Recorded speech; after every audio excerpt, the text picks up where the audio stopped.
प्यारे, इस संसार में न किसी का कोई मित्र है और न किसी का कोई शत्रु है। जो मनुष्य किसी को अपना शत्रु मान के उस पर क्रोध करता है वो वास्तव में अपनी ही हानि करता है। संसार विष्णुमय है। शरीर का एक अंग दूसरे अंग का शत्रु कैसे हो सकता है?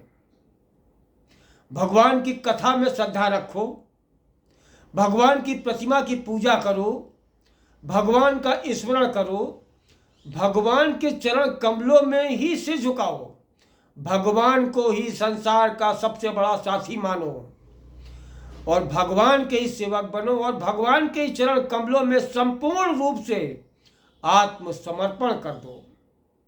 जो पुरुष इस प्रकार की भगवान की भक्ति करते हुए संसार के भव बंधन से मुक्त होकर परम पद को प्राप्त होते हैं।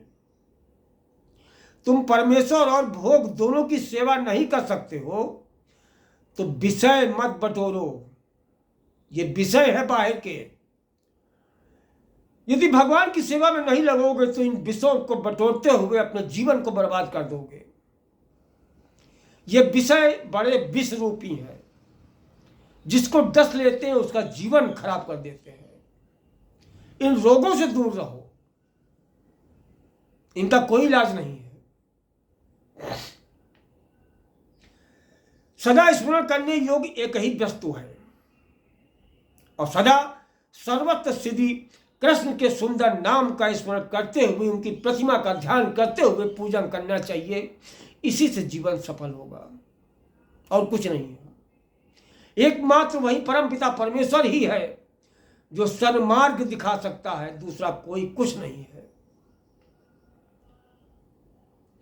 शोक, मोह, दुख, सुख और देह की उत्पत्ति सब माया के ही कार्य है,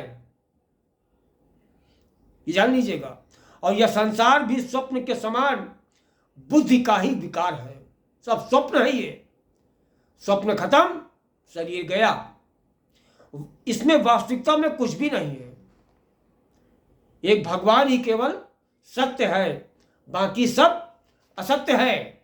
इसीलिए कहा गया है कि राम का नाम ही सत्य है, बाकी सब असत्य है।